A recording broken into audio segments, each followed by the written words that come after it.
नमस्कार दोस्तों।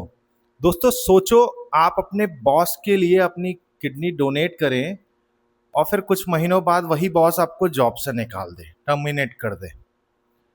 सुनने में तो ये कहानी थोड़ी शुरुआत में फेक सी लगती है, लेकिन इसमें एक सच्चाई है। अमेरिका की एक कंपनी की एक एम्प्लॉय ने अपने बॉस के लिए इतना बड़ा सेक्रीफाइस किया, लेकिन बाद में जो हुआ उसने सबको हिला दिया। Stevens is out of a job and out of a kid. सोचो दोस्तों, अगर आपके किसी बॉस को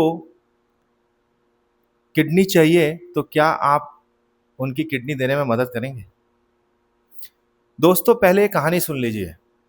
सन 2011 में डेबी स्टीवंस नाम की एक महिला थी यूएसए में, जो कि एक कंपनी में काम करती थी। वहीं एम्प्लॉयर साइड से जो टॉप मैनेजमेंट में ओनर थी, उनका नाम था जैकी। डेबी ने जैकी की क्योंकि किडनी खराब थी, तो डेबी ने सोचा कि क्यों ना मैं अपने बॉस को अपनी किडनी डोनेट करूं।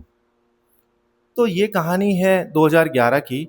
अमेरिका की एक कंपनी में डेबी स्टीवंस नाम की एक महिला काम करती थी, जिसके 2 बच्चे थे। वहीं उस कंपनी की ओनर जो थी वो थी जैकी। हुआ ये कि जैकी को किडनी की ज़रूरत पड़ी, उनकी किडनी खराब हो चुकी थी। तो डेबी स्टीवंस नाम की जो एम्प्लॉय थी उसी कंपनी में, उसने सोचा और डिसाइड किया कि वो अपने बॉस की हेल्प करेंगी अपनी किडनी दे के। लेकिन दोस्तों ये इतना आसान नहीं था, क्योंकि जो डेबी की किडनी थी वो मैच नहीं हो रही थी। तो उससे कॉम्प्लिकेटेड प्रोसेस है। इसमें क्या होता है कि अगर एक डोनर अगर किसी पेशेंट को अपनी किडनी देना चाहता है, तो उसके लिए वो किडनी मैच भी करनी चाहिए जो पेशेंट है उसके साथ। तो यहाँ पे डेबी की किडनी डायरेक्टली मैच तो नहीं हुई जैकी के साथ, लेकिन हुआ ये कि अमेरिका में एक एक्सचेंज प्रोग्राम चलता है, पेड किडनी एक्सचेंज प्रोग्राम। इसमें क्या होता है, इमेज में देखिए, इसमें 2 पेयर हैं, एक तरफ डोनर है, एक तरफ पेशेंट है। एक तरफ पार्ट बी में वहीं एक और डोनर है, एक और पेशेंट है। अब होता क्या है, पार्ट ए साइड पे देखिए कि जो फर्स्ट होता है उसमें डोनर और पेशेंट जो होता है उनका किडनी मैच नहीं करता। वही बी साइड में भी सेम चीज़ है कि जो बी का पेशेंट है और डोनर है उनकी किडनी आपस में मैच नहीं करती। तो होता क्या है, एक प्रोग्राम होता है, चेन होती है, इसमें कई सारे लोग जुड़े होते हैं।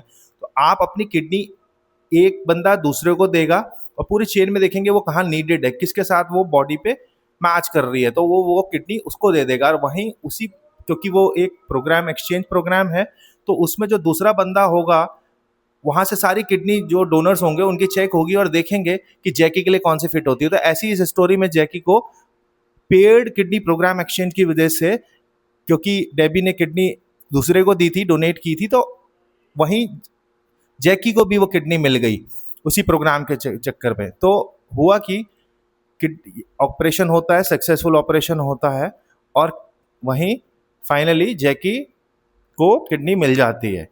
और जो डेबी स्टीवंस थी वो फाइनली रिकवरी कर रही थी 4 महीने के लिए। तो फाइनली जो जैकी को किडनी मिल जाती है, और जो जैकी स्टीवंस होती है वो अब 4 हफ्ते के लिए रिकवरी मोड पे चले जाती है। अब उनको रिकवरी करनी थी। अब जो जैकी थी वो ठीक होके आई अपने ऑफिस में। हुआ क्या कि क्योंकि पता लगा कि जो डेबी स्टीवंस हैं वो धीरे धीरे सफ़र कर रही है और रिकवरी मोड पे है, तो उनको काफ़ी चीज़ों की दिक्कत भी हो रही थी, जैसे एब्डोमिनल पेन हो रहा था और वीन्स में भी काफ़ी दिक्कत थी, कमजोरी थी नसों में। तो इस चक्कर में वो कभी कभी आ पा रही थी ऑफिस और कभी कभी थक जाती थी, तो अपने घर पे सिक सिक डे लीव ले लेती थी।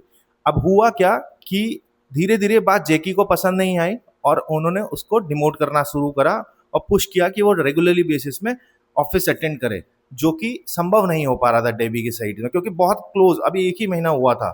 तो हुआ क्या, फाइनली जो मैनेजमेंट है जेकी के कहने में उसको ट्रांसफ़र कर दिया गया दूसरे ऑफिस पे। और जो कि ये बात डेबी को अच्छी नहीं लगी, क्योंकि दूसरा ऑफिस थोड़ा दूर था। लेकिन फाइनली क्या हुआ, कुछ दिनों बाद जेकी को टर्मिनेट कर दिया गया। Is that actually यहाँ पे बड़ा शॉक्ड हुआ।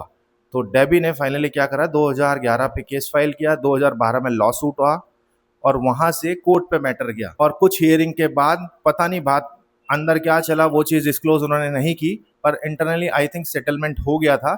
और फाइनली कोर्ट ने भी वर्डिक्ट में ये नहीं कहा कि पुअर परफॉर्मेंस की जगह या परफॉर्मेंस इशू के चक्कर में डेबी को निकाला गया है, क्योंकि सेटलमेंट हो चुका था, केस दब गया था, दोनों पार्टी चुप हो गई थी। तो पूरी कहानी सुनने के बाद आपको क्या लगा कि वाकई क्या ऐसा जो सेक्रीफाइस है वाकई देना चाहिए? कुछ कहानी दोस्तों ऐसी हो जाती हैं जीवन में जो कि अच्छे बंदों को भी डिसीजन लेने में अगर कहीं हेल्प भी कर रही हों तो एक बार के लिए सोचने में विवश जरूर कर देंगे। तो ये एक कहानी थी। अगली कहानी में दोबारा मिलेंगे दोस्तों। तब तक के लिए अगर वीडियो पसंद आया हो तो एक लाइक दीजिए, शेयर कीजिए। दोबारा मिलते हैं दोस्तों, तब तक के लिए टेक केयर, बाय बाय।